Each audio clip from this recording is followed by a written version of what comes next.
Merci Seigneur de ce temps que tu nous donnes. Merci d'avoir entendu ce qu'on a entendu déjà ce matin, les chants, les partages, la réunion de femmes. Merci pour toutes ces activités. Non pas qu'on veut juste faire des activités, mais au travers de ces activités, on te connaît. On apprend à voir qui tu es, Seigneur. Merci beaucoup. Puis merci pour Patrick ce matin, pour le camp des boulots aussi. On veut te prier pour la maman de Justin. Seigneur, 86 ans, alors elle est sous tank d'oxygène, que tu puisses vraiment mettre ta main, que tu puisses lui donner la grâce de survivre à ce point-ci. Alors, on te la remet, puis on te remet aussi le message que nous allons entendre ce matin. Seigneur, que tout cela est pour glorifier ton nom. Merci. Amen. Amen. Alors, pour ceux qui sont avec nous, pour ceux qui suivent, on va tourner avec nous dans quel livre qu'on fait, c'est ainsi?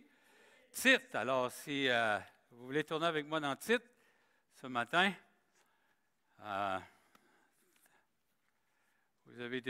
c'était très intéressant. C'est une belle expérience qu'on vit à l'Église depuis quelques semaines, de pouvoir prendre un livre. Puis, qu'est-ce qui est intéressant aussi, c'est que c'est plusieurs qui ont enseigné. Et ça, je pense que c'est intéressant aussi. Alors, Tite, comme vous pouvez voir, il y a un fil conducteur dans le livre de Tite. C'est la façon ou la manière de faire rayonner ou d'honorer la doctrine de notre Sauveur dans l'île de Crète. OK? L'île de Crète, dans un monde déchu. Afin de faire rayonner la doctrine de notre Seigneur sur l'île. Puis quand je parle d'une île, là, peut-être qu'on pense que c'est une petite île. Mais l'île de Crète, là, parce que je me suis posé la question, il dit, regardez si vous revenez à chapitre 1, verset 5, il dit, Paul, je t'ai laissé en Crète afin que tu mettes en ordre ce qui reste à régler et que selon mes instructions, tu établisses des anciens dans chaque ville. Je me suis dit, ça doit être une grande île. Et justement, c'est une grande île. L'île de Crète, elle a 256 kilomètres de long. Alors, si vous pouvez vous imaginer, c'est Montréal-Québec à peu près. Alors, vous voyez, et 56 kilomètres de large. Alors, il va y avoir plusieurs villes sur cette île-là. C'est important de réaliser cela. Alors, on peut voir que juste qu'on vient de lire, c'est que Paul a dit à Tite, tu vas finir de régler les choses, ou c'est que tu achèves l'organisation de l'Église dans chaque ville. Premièrement, tu dois mettre le leadership. Deuxièmement, c'est de fermer la bouche aux rebelles, aux irreligieux. Et troisièmement, ce matin, on va voir, c'est d'encourager maintenant les gens à l'intérieur de l'Église. L'Église qui est composée de gens, puis il les a divisés en catégories. Ces catégories-là sont les hommes âgés, les femmes âgées, les jeunes femmes, les jeunes hommes et les esclaves. On a 5 catégories sociaux de gens dans l'Église. Et puis, à partir de là, il va nous donner des consignes, des instructions. Alors, ce matin, on va voir 5 exhortations concernant la conduite des gens dans l'Église et surtout dans leur vie. Première exhortation, qui est très intéressante, si vous êtes au chapitre 2, le verset 10, pas le verset 10, mais le verset 1 et 2. Pour toi, dis les choses qui sont conformes à la sainte doctrine. Dis que les vieillards doivent être sobres, honnêtes, modérés, saints dans la foi, dans la charité et dans la patience. Alors, c'est le premier groupe de personnes qu'on donne les instructions, qu'on exhorte les gens. Puis là, je me suis posé la question ce matin, c'est qui ça, les vieillards? Je me suis dit, les vieillards. J'ai essayé de trouver quelque chose qui pourrait, parce que chacun de nous ce matin, là, on va avoir des applications, là. Fait que toi, si tu es un jeune, tu ne veux pas avoir l'exhortation des vieillards. Hein? C'est bien normal. Alors, j'ai essayé de chercher c'était quoi les vieillards dans le temps de l'apôtre Paul. C'était difficile à trouver. On sait que les gens ne vivaient pas tellement longtemps parce que la vie était dure. OK? Puis ça dépend de la culture aussi. Si vous allez dans certaines cultures, quand le gars il a 50 ans, c'est un vieillard. Okay? Parce que la difficulté, les épreuves qu'il a, il vieillit plus vite que les autres. C'est important de réaliser cela. Alors, je me suis dit, si je ne le trouve pas dans le temps de Paul, pourquoi je ne le trouverais pas dans notre temps, nous? Parce que c'est nous qui sommes ici ce matin. OK? Alors, aujourd'hui, selon l'Organisation mondiale de la santé, okay? Parce que si vous voulez avoir les bonnes exhortations, il faut savoir où est-ce que vous êtes là-dedans ce matin. Alors, il semblerait qu'il y a 3 étapes de la vieillesse. Parce que là, je me suis demandé, moi, je suis un vieillard. Tu sais, parce qu'il dit, dis aux vieillards. Tu sais. Puis c'est le même principe avec les madames. Est-ce que c'est des vieillardes? On n'utilise pas ce mot-là souvent, OK? Mais on va dire des vieilles femmes, OK, généralement. Alors, l'Organisation mondiale va nous aider ce matin. OK? Si vous avez entre 60 et 75, vous êtes un jeune senior. Je trouvais ça intéressant. Hein? Vous êtes un jeune vieux, c'est ce que ça veut dire. Vous êtes au début de la vieillesse. Si vous avez 75 à 90, là, vous êtes un senior. C'est ce que l'Organisation mondiale nous dit. Puis là, écoutez-moi bien, si vous avez 90 et plus, ils appellent ça une vieillesse tardive, OK? Vous êtes en retard. C'est ça que ça veut dire. Vous êtes en retard. Alors, c'est une vieillesse, la longévité du 4e âge qu'ils appellent. Mais dans tout ce que j'ai regardé, puis tout ce qu'ils ont fait, généralement, pour les vieillards, bien là, je ne veux pas blesser personne, là. OK? Je le comprends, tu sais, vieillards. On ne se voit jamais vieux. Est-ce que vous êtes d'accord avec ça? Marie, elle a pris soin d'un couple de 90 et plus. Le monsieur et madame avaient 90 et plus. On ne se voit pas. Fait qu'ils prenaient leur marche le jour, puis Marie les accompagnait. Puis le monsieur, il avait 92, il commençait à avoir le dos rond un peu. Hein? 92, là. Fait que là, la madame la regardait, elle dit, « Hey, redresse-toi le dos, t'as l'air d'un vieillard. »« Hey, t'as 92, c'est quand tu vas être vieillard? Sais-tu quand tu vas avoir 100 ans? » Hey, écoute, là, hey, 92, puis mets ton doigt droit parce que tu as l'air d'un vieillard. Hey, c'est quelque chose. Généralement, après tous les sondages, les études, on peut dire que le vieillard, ben, je ne veux pas blesser personne, OK? Mais généralement, on commence à dire qu'on commence à être vieux. Les gens voient ça à 69 ans. C'est ça que j'ai trouvé, OK? Alors, moi, je suis très, très heureux. Je vais avoir juste 65. Alors, j'étais très content. Alors, qu'est-ce qui est important? Alors, autant hommes et femmes, je dirais que si vous avez 60 et plus, ce matin, c'est à vous que je veux parler. C'est Paul qui parle, à titre qui dit, voici ce que ces gens-là devraient être. Alors, les vieillards, premièrement, ils doivent être sobres. Okay? La sobriété, ce qui veut dire la tempérance, c'est de ne pas être dépendant, soit de l'alcool, soit des aliments, soit des médicaments. C'est la dépendance. Okay? Être sobre et au niveau de la tempérance. Excusez. Deuxièmement, être honnête, ce qui veut dire être droit, intègre. Okay? Quand tu dis quelque chose, il faut que ça arrive. Et modéré, c'est de gérer nos impulsions. Moi, ce que j'apprécie, là, ce qui va me rester de ce message-là, modéré, c'est ce qui veut dire maîtrise de soi. Celui qui a 60 ans et plus devra avoir la maîtrise de lui-même. Okay?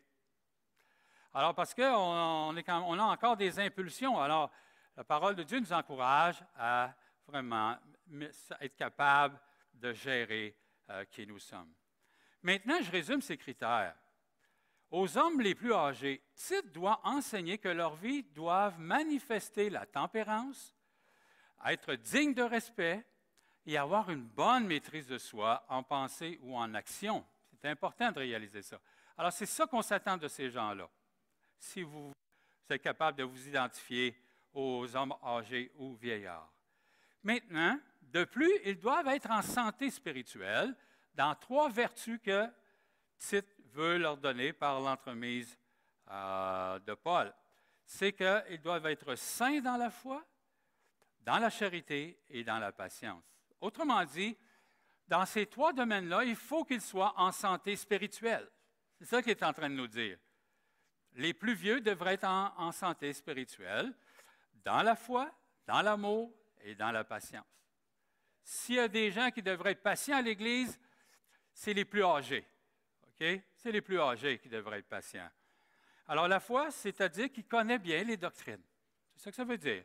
Il connaît bien sa Bible, Ils devraient être capables d'échanger. Deuxièmement, l'amour, c'est le devoir chrétien. OK? Ça devrait émaner de ce qu'on est. Hier, j'ai eu un beau compliment parce qu'hier, il y avait un baptême ici d'une église qui avait loué le local puis le baptistère. En passant, les gens, quand ils viennent ici et ils voient notre baptistère, là, ils sont impressionnés. Je ne sais pas si vous avez déjà vu notre baptistère, là, mais c'est même pas un bain, c'est une piscine. Okay? C'est en arrière. Là. Ah, il y a de l'eau là-dedans, mon ami, c'est incroyable. Et puis, les gens m'ont reconnu, disaient « Hey, merci parce que tu nous aides, tu prends soin. » Je dis ça de même juste pour vous dire, les gens ont besoin de voir ça chez soi et chez nous. Il faut qu'ils voient ces choses-là. Les vertus, la foi, l'amour et vraiment la patience. La patience ici, c'est surtout dans l'attente du retour du Seigneur. Lorsque j'ai regardé, j'ai lu, alors les plus vieux devraient être patients. Puis dire, on attend le Seigneur.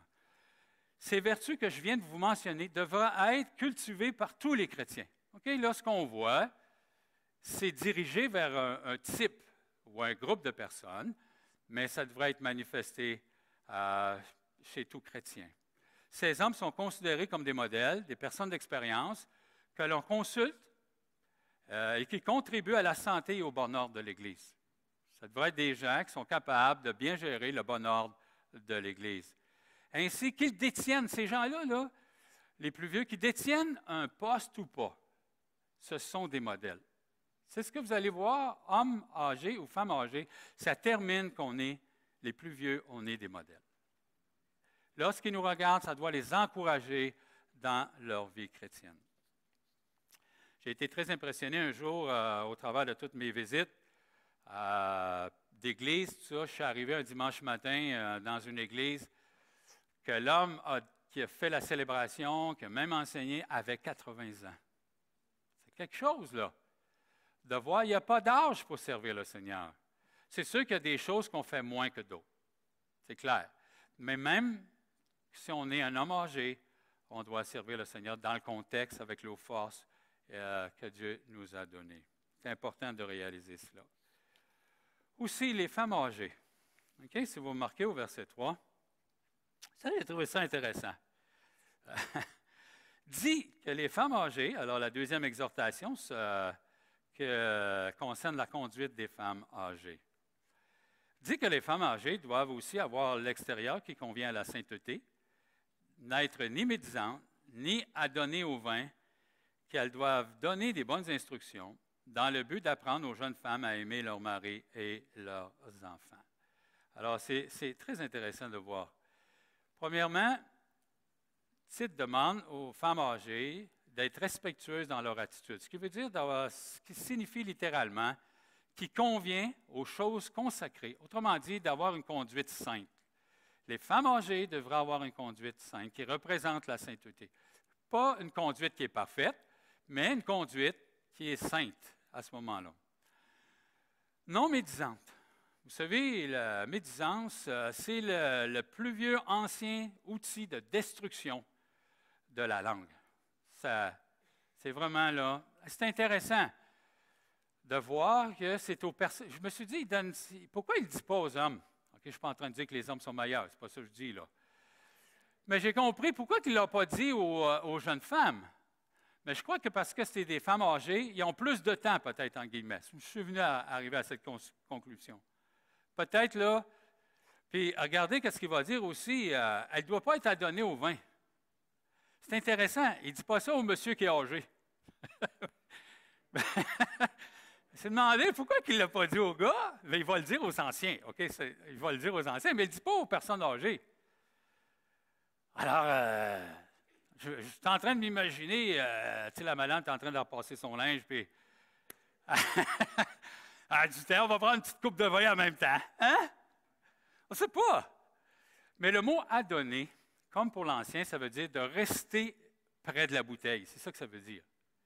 Quand tu es adonné, là, ça veut dire que tu es campé aux côtés de la bouteille. On n'est pas en train de dire, il n'est pas en train de dire ici que les madames ne peuvent pas prendre le vin ou de l'alcool, mais il est en train de dire, tu ne dois pas rester, tu ne dois pas camper, tu ne dois pas demeurer près de la bouteille. Alors, c'est intéressant de voir cela. Aussi, ce qui est intéressant, c'est qu'elle dit aux femmes d'un certain âge, âgées, c'est d'enseigner les jeunes épouses. C'est intéressant. Ce n'est pas dit aux hommes, aux personnes âgées, mais je crois que ça fait partie quand même du principe. Mais ici, ce qu'il veut, c'est qu'il identifie des groupes, puis il leur donne des caractéristiques spéciales pour chacun d'eux. Intéressant. Mais je dirais que ce sont tous des caractéristiques que tout chrétien devrait avoir. OK? Dans ce sens-là. Alors, je résume, dans ce sens que les dames devraient avoir un comportement qui reflète la sainteté. C'est sûr que c'est l'extérieur, comme avec 1 Pierre 3. Et puis, il y a eu beaucoup de discussions sur le vêtement, exemple. Et puis, je ne prendrai pas tout le temps pour ça aujourd'hui. Mais le vêtement est un élément qui revient régulièrement pour les madames. OK? Pour démontrer notre sainteté. Puis, comme je dis souvent, la modération, on l'a vu, la maîtrise de soi, OK? Elle se manifeste de toutes sortes de façons. Puis, ce n'est pas parce que que les chrétiennes doivent faire exprès pour ne pas être bien habillées. Ça, j'ai vu ça, j'ai entendu ça, OK? De toutes les sortes. Mais l'extérieur démontre la sainteté. C'est ça que Paul est en train de dire à Tite. Dis aux vieilles, aux personnes, aux femmes âgées. Excusez-moi. Je ne veux pas. Ouais, OK. C'est Huguette, là. C'est la faute à Huguette, là. Elle me check, là. Elle dit, il va-tu dire femme âgée ou vieille femme, hein? C'est ça. C'est vrai, c'est ta fête. Je ne te demanderai pas ton âge. OK? Mais est-ce que vous voyez, c'est la sainteté, ça doit être démontré. Et surtout qu'on est dans un contexte de super sexualité, là, on n'en finit plus de ça. Okay? Mais en tant que chrétienne, je crois que devrait démontrer par l'extérieur, par le vêtement, par nos habits, la sainteté. Mais ceci ne veut pas dire que tu dois être habillé en... Je ne veux pas blesser personne, là, mais tu sais, ça ne veut pas dire là, que tu es toute défraîchie, tu es toute mal habillée. Ce n'est pas ça que c'est en train de dire. C'est en train de dire que tu es bien habillé. C'est ça. Puis, la sainteté, Dieu, c'est beau aussi. Dieu est beau. Dieu aime les choses belles. Alors, moi, puis, tu sais, je parle aux hommes, là. OK? Il faut prendre soin de nos femmes parce que le Proverbe dit, notre femme, c'est la gloire de l'homme. C'est pas beau, ça? Je le répète. OK, Denis. Notre femme, c'est la gloire de l'homme. C'est important. Écoutez-moi bien. Tu regardes ma femme, qu'est-ce qu'elle te communique sur Noël? C'est ça que ça veut dire. Tu vas voir les valeurs que j'ai. OK? C'est important de réaliser cela. Alors, il faut prendre bien soin de notre femme, dans ce sens-là. Juste pour répondre à mon cher Denis, c'est sûr que si ta femme ne veut pas, ben là, c'est toute une autre histoire. Hein? C'est tout. Là. Mais on parle du principe général. C'est important de réaliser cela. C'est bon? Alors, pour les dames âgées, ça va, Huguette?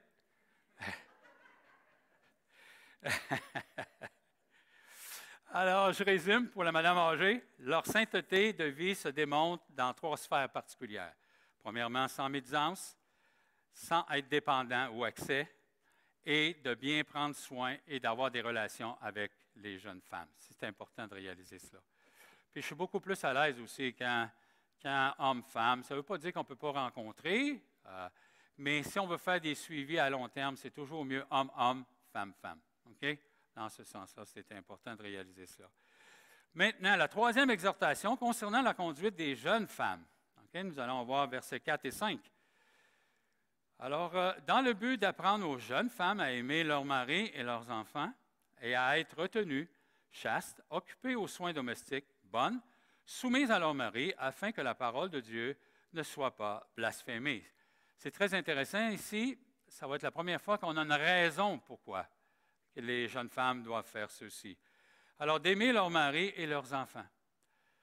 Vous savez, quand on se marie, il est clair que certains pensent que c'est la fin du mariage, mais c'est le début du mariage. On ne sait pas dans quoi qu'on s'embarque. On pense qu'on se connaît. On pense que l'amour va tout couvrir ça. Vous êtes d'accord avec ça?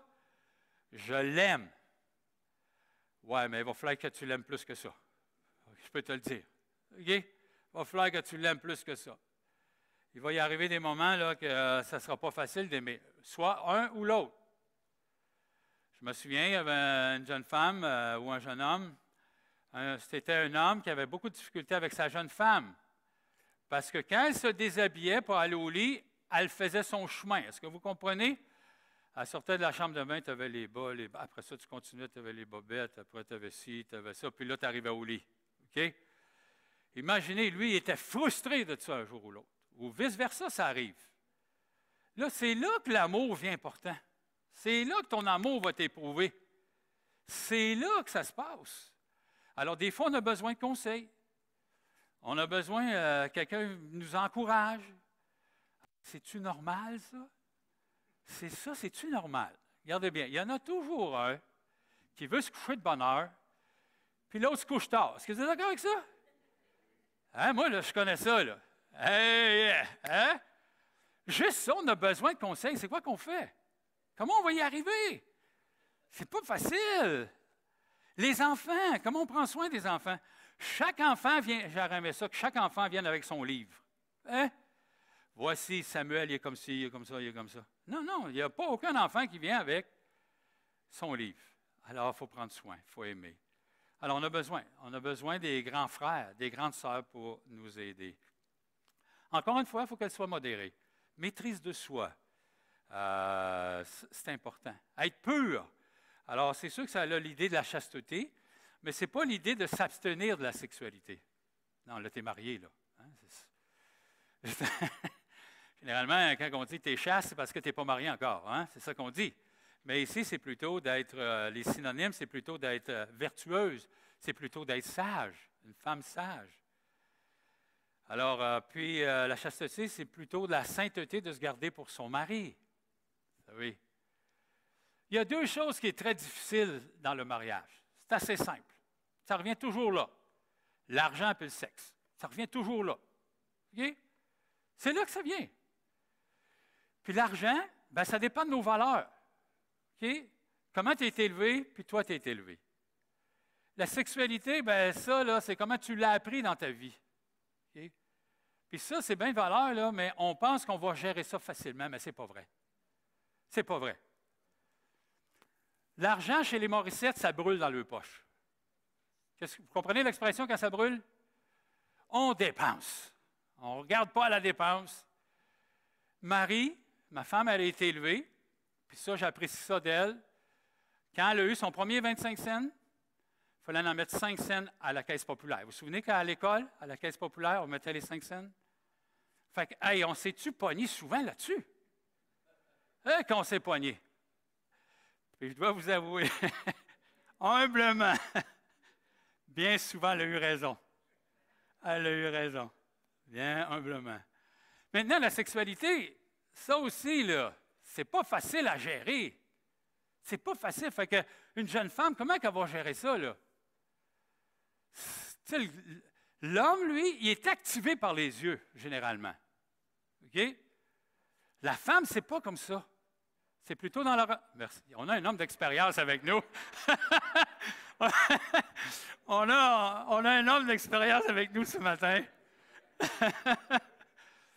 Les madames, les autres, là, c'est l'action, puis tu sais, faut que tu commences à 6 heures le matin, tu sais, pour arriver à 9 heures le soir ou 10 heures. OK? On s'entend. Hey, mais pour les gars, là, ça prend du temps à prendre ça. Ça prend du temps. Tu sais, ça ne se fait pas du jour au lendemain, ça prend du temps. Et qu'on trouve que c'est lent. C'est lent. On va-tu y arriver? Alors, on a besoin de femmes plus matures, des femmes âgées, puis de dire aux jeunes, regarde, voici comment gérer ça. Il faut que tu prennes ton temps. Pas facile. Alors, c'est pas évident. Mais quand moi j'ai fait des cours de préparation au mariage, qu'est-ce qui est difficile dans les cours de préparation au mariage? Les gens sont trop pris émotivement. Puis quand tu leur dis des choses, ils ne t'écoutent pas. OK? Ils ne t'écoutent pas. Ils sont déjà trop pris émotivement. Fait que tu le vois, là, il y a des étoiles dans les yeux, le gars, pour la fille. Fait que tu as bien beau dire, gars, ça va arriver. Il n'est pas là. Il n'est pas là. Hein? Puis des fois, je fais rire les gens un peu, là. Tu sais, je dis, tu sais, la sexualité, il faut en parler, là.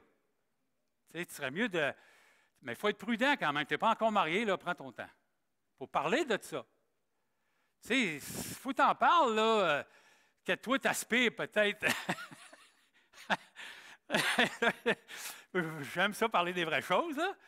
Peut-être que toi, tu aspires aux menottes, là, tu sais, je veux dire, le fouet, puis, tu sais, là. Faudrait que tu en parles de ça un jour ou l'autre, là.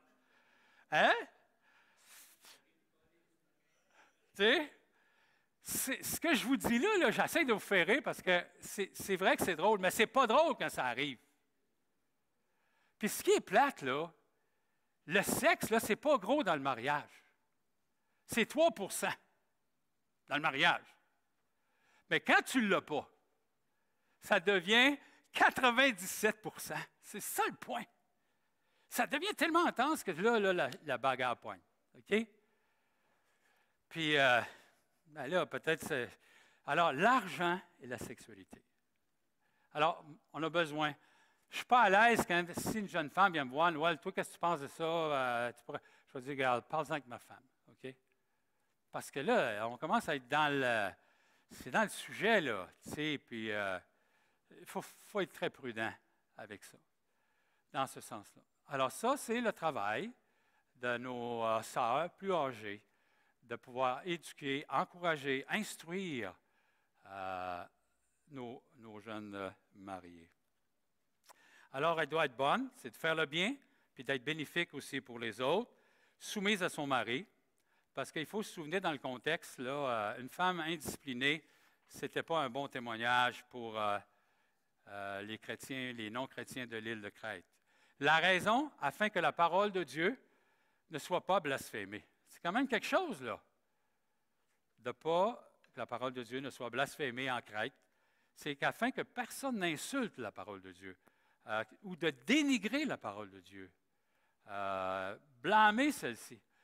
Vous savez, au temps de Paul, là, au temps des Romains, là, une femme puis les enfants, les femmes ou les enfants, c'était rien. Ils tuaient ça puis ils dormaient bien le soir. C'était des meubles. Le christianisme a changé, a donné une valeur humaine aux enfants et aux femmes. Parce que c'était les hommes qui étaient importants chez les Romains, au temps des Romains.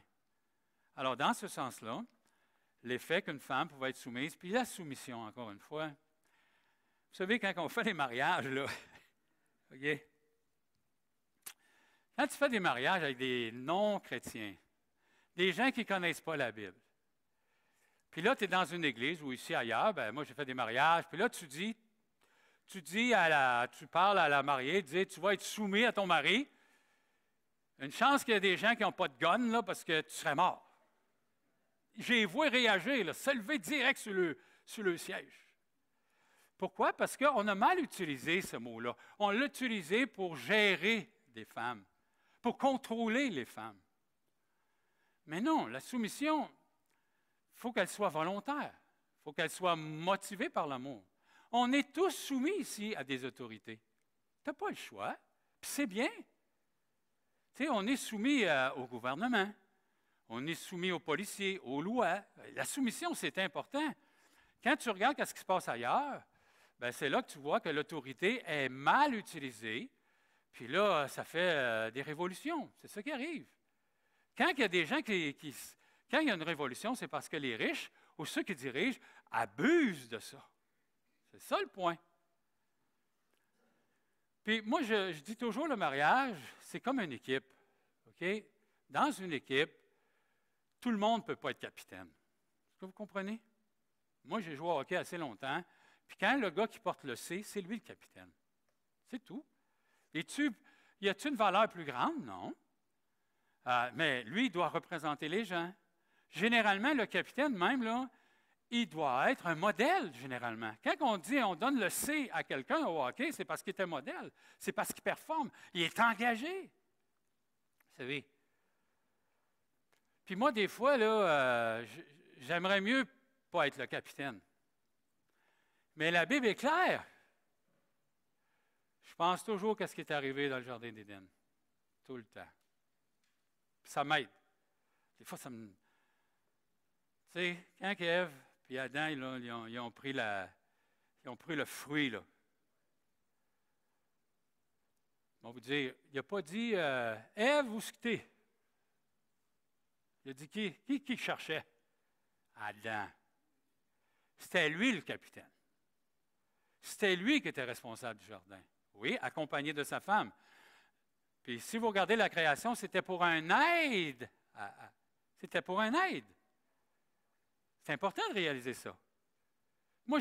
Alors, si Dieu lui-même a cru qu'on avait besoin d'un aide, si toi tu penses que tu es autonome, ce n'est pas vrai. Parce que Dieu, il n'a pas vu ça comme ça, là. Il a vu ça comme un aide. Mais nous, des fois, le danger, parce qu'on est pécheur, parce qu'on est méchant, on est égoïste, on prend ça pour notre servante. Fais ci, fais ça. Hey, tu n'as pas fait ça. Je t'avais dit. Non, ça ne marche pas comme ça, là. Non, non, non. Jésus est un modèle pour nous. Il dit, si vous voulez être le premier, c'est quoi? Soyez serviteur. Soyez serviteur. Tu sais? Puis, les madames aussi, souvent, je vous dis, soyez prudents aussi quand vous parlez de vos maris. OK? Autant l'homme que la femme. Parce que dites-vous une chose, c'est vous qui l'avez choisi, cet homme-là. Moi, quand les gens me disent hey, moi, mon mari, là, c'est un bébé, ils me disent ça. Il est pas mal vieux, ton bébé, là, tu sais. Mais si Marie serait là, puis Marie, c'est elle qui m'a enseigné ça, alors elle dirait, puis c'est ça que je leur dis, arrête de jouer en mère. Parce que c'est vous qui l'avez enfantilisé.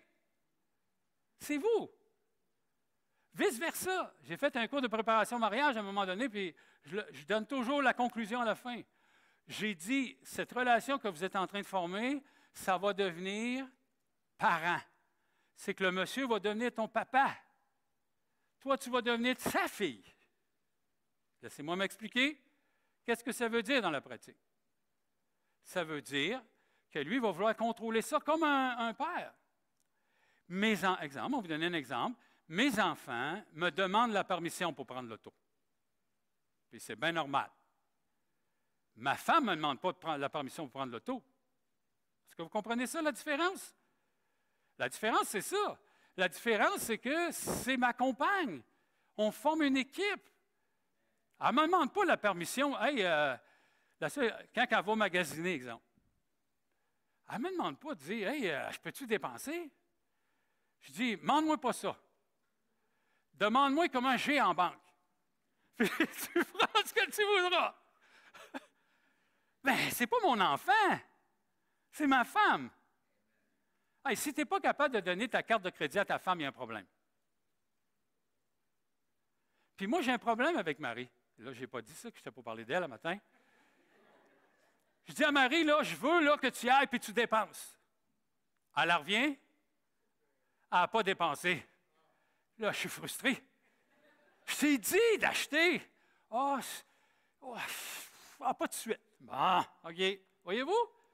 C'est pas mieux. Tu as l'autre qui dépense à tour de bras, puis tu as l'autre qui, là, il ne veut pas, tu sais, je dis, hey, vas-y, là, dépense-en des 25 cents, là, tu sais, vas-y.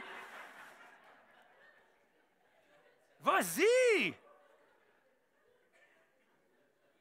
Moi, je ne suis pas son père, là. Je fais juste te dire, regarde, il y a 500 pièces en banque. Il y a 300 pièces pour les chèques, OK? Alors, il te reste 200. C'est ça que ça veut dire? Elle est libre. C'est ma compagne. S'il faut que je commence à avoir peur de dire, prends la carte ou vas-y, c'est à toi. C'est pas mon enfant. C'est pas mon enfant, c'est ma compagne. Moi, là, quand vous travaillez les uns avec les autres, là, vous laissez la liberté aux gens. Moi, quand je travaille avec Denis ou avec d'autres, on est homme à homme. adulte à adulte. Ben, c'est la même chose avec notre conjoint. On doit être adulte à adulte. Ce n'est pas mon enfant, puis ce n'est pas ma mère. C'est ma compagne. C'est ça qui est important. C'est ça que les dames plus âgées, il faut qu'elles soient capables d'enseigner ces choses-là.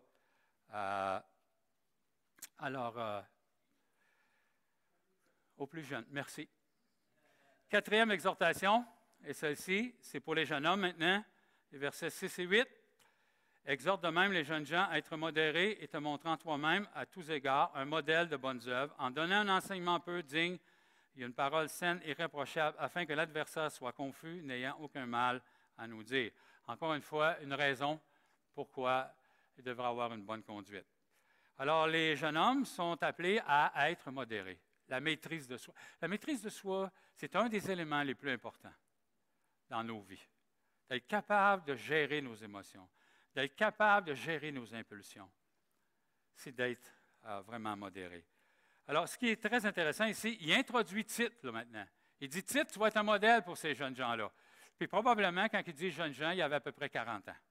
C'est nous autres, à 40 ans, on n'appelle plus ça jeunes gens, mais probablement qu'eux, ils devaient avoir à peu près une quarantaine d'années. Alors, Tite doit être un modèle. Concernant les bonnes œuvres, c'est intéressant. Les jeunes hommes doivent s'engager à faire les bonnes œuvres, qui sont motivés par la grâce de Dieu. Aussi, Tite est encouragé à enseigner.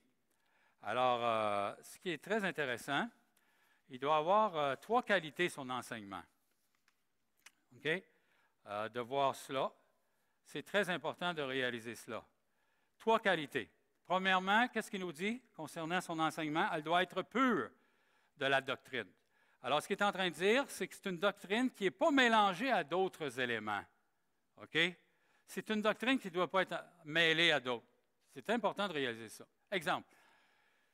J'ai rencontré un gars qui parlait de l'enlèvement. Je ne sais pas si vous voyez ça là, sur les réseaux sociaux. On parle beaucoup Jésus revient, puis l'enlèvement, puis tout ça. Puis lui, il me parle, puis il dit, tu sais, Noël, il faut que je te dise que les chrétiens qui vont être enlevés, là, c'est juste ceux qui sont obéissants. Ceux qui sont désobéissants, ils vont passer au travers des tribulations comme il faut qu'ils payent leur prix pour aller. Je me suis dit, même toi, tu ne passeras pas, là. Qui peut dire qu'il est obéissant à 100 %? Qu'est-ce que ça veut dire, ça, être obéissant? Alors, il introduit des faux éléments comme ça. Alors, Paul, il dit à Tite de ne pas faire ça. Il dit, ton enseignement doit être digne. Alors ça, c'est important de réaliser ça. Et doit avoir, troisièmement, la parole saine. C'est le danger de présenter des nouveautés. J'ai eu un enseignant à un moment donné qui nous a dit, soyez prudents quand vous écoutez quelqu'un, puis qui vous dit, j'ai trouvé quelque chose de neuf. Et soyez prudents parce que ça fait 2000 ans que les gens l'étudient, l'Évangile. Ça fait 2000 ans que tout a été dit à quelque part. Puis si quelqu'un vous dit, j'ai trouvé quelque chose, éloignez-vous de lui. Parce que c'est très dangereux. OK? Alors, c'est la même. Puis je vous encourage, faites attention à Internet. Ah, il se dit des affaires là. Si tu n'as pas lu ta Bible, si tu ne connais pas ta Bible, là, c'est dangereux. C'est très dangereux. OK? Ah, tout le monde se dit docteur là-dedans. Ah, j'ai docteur de théologie, Joe Blow. C'est où que tu as pris ton permis? Où tu as pris, t'as-tu ton... Je l'ai pris dans une boîte de croque-jack. Est-ce que vous comprenez cette expression-là pour nous? Hein, c'est ça que ça veut dire. Soyez prudents. Alors, son enseignement doit vraiment être... Puis, qu'est-ce qui est très intéressant? Ce qui m'intéresse, c'est la raison pourquoi. Il dit ceci, afin que l'adversaire soit confus, n'ayant aucun mal à dire de nous. Alors, ce qu'il veut, c'est qu'il y ait un bon témoignage, okay? Que les gens soient confus, honteux. S'ils disent des mauvaises choses contre les chrétiens, bien, que ça va être mal, que ça ne prendra pas racine à quelque part, puis que les gens se trompent, n'ayant aucun mal à nous dire.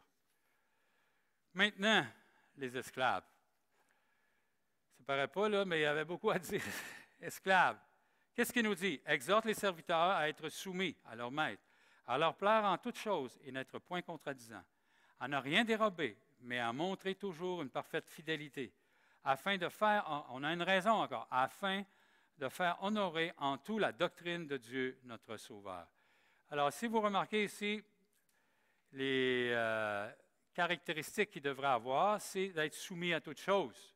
C'est de reconnaître une autorité supérieure à leur maître, à leur plaire, à être éveillés, à découvrir ce que leur maître aime. C'est pas juste, ah ben là c'est mon maître, je vais faire ce qu'il faut, et dire, je peux faire quelque chose même au-delà de ce qu'il me demande. Ne pas être contredisant. Vous savez, ceux qui augmentent tout le temps contre les ordres de leur maître. Il y a des gens qui sont toujours en train d'argumenter ce que leur maître leur demande. Ne rien détourner, ce qui veut dire de voler. Vous avez l'exemple, on a vu Philémon, de ne pas voler, on ne prend rien.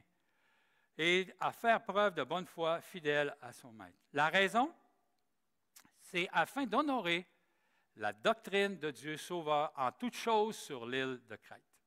C'est intéressant. Et là, on pourrait faire des applications pour les employés, employeurs. Si tu es un employé, alors tu dois respecter ton employeur. Quand je dis du respect, ce n'est pas de parler mal de lui. Si tu as quelque chose à lui dire, passe au bureau, OK? Puis va lui dire. Mais ce n'est pas ça que les gens ils font. Ils s'en parlent entre eux. Alors ça, dans ce sens-là. Alors, un employé, il doit être fidèle. Un employé doit vraiment être de plaire à son patron. C'est important de réaliser cela. Pour terminer, la question est celle-ci ce matin, pour vous. La saine doctrine, c'est une doctrine de santé. La santé suppose un heureux équilibre en toutes choses. Okay? Quand tu dis que tu es en santé physique, c'est parce que tu manges des fruits, des légumes, des éléments qui ont rapport avec le lait, et toutes ces choses-là. Tu as un équilibre là-dedans. Okay? Alors, la question, est-ce que tu es équilibré ce matin? Est-ce que tu es en santé spirituelle? Nous, on a une tendance, je donne l'exemple ici, souvent on va insister sur un élément de la vie chrétienne. Mais ce n'est pas ça la vie chrétienne, c'est tout ce qu'il y a. Puis de prendre soin, d'être capable d'être équilibré. Exemple, on peut bien parler du retour de Jésus, puis parler du retour de Jésus, puis en parler, puis c'est bien correct. Mais tu oublies de parler de ta marche chrétienne, tu oublies de parler de ta croissance, tu oublies de parler de ta diète. As-tu le temps de lire ta Bible? As-tu le temps de te nourrir? C'est ça, être équilibré, vous savez, dans ce sens-là. Alors, en reconnaissant aussi notre place dans l'Église, il y a les hommes âgés, les personnes âgées, les jeunes femmes, les jeunes hommes, les esclaves. Hey, je pensais aux esclaves. Avez-vous pensé là, que les esclaves, au temps de l'apôtre Paul, l'esclave, je me suis dit, il pouvait devenir ancien dans l'Église. Puis son maître, il devait se soumettre à lui. C'est quelque chose, ça. La même chose qu'un employé, un employeur. Tu pourrais être employé, puis tu es ancien à l'Église ici, tu t'es révélé, puis ton employeur doit se soumettre à toi. C'est quelque chose. C'est juste divin, là. Ça prend la grâce de Dieu pour arriver là. Alors, je termine avec 1 Timothée, chapitre 5. Tournez avec moi. 1 Timothée 5. Puis je vous laisse aller. Voici maintenant comment est-ce qu'on devrait avoir, quelle devrait être notre attitude les uns envers les autres. OK? Quelle devrait être notre attitude? 1 Timothée 5, 1. Il dit, ne réprimande pas rudement le vieillard. Alors, tu commences à être vieillard, c'est quand les gens commencent à être vouvoyés. Oui, tu n'es pas habitué à ça. Qu'est-ce qu'il dit? Exhorte-le comme un père. C'est intéressant. Deuxièmement, exhorte les jeunes gens comme des frères. Troisièmement, les femmes âgées comme des mères. Celles qui sont jeunes comme des sœurs en toute pureté. On doit prendre soin des uns des autres. On est tous différents dans des groupes différents sociaux. Mais on doit chercher à s'aimer les uns les autres. Puis de ne pas être dur les uns vers les autres. De ne pas être dur. D'être poli, d'être gentil. C'est ça qu'on a besoin. OK? Puis arriver là, bien, ça aide à développer l'unité dans l'Église. C'est important. courbons-nous, s'il vous plaît, puis terminez par la prière. Seigneur, merci. Merci de ta parole. Merci de l'encouragement que tu nous as donné ce matin. Merci, Seigneur. Aide-nous à prendre soin des uns des autres. Merci pour la famille Gamache qui est avec nous, pour le camp des boulots. Protège-les, garde-les, encourage-les. Et Seigneur, cette semaine, qu'on puisse penser dans quel groupe on appartient et de quelle façon on doit se conduire. Alors, Seigneur, merci pour tout cela. Merci pour ce beau 7 novembre, l'an de grâce 2021. Merci, Seigneur. Amen. Amen. Alors, merci de votre patience. On commence à avoir une église là que plusieurs éléments pour le dimanche matin. Alors, un beau dimanche pour chacun. Merci.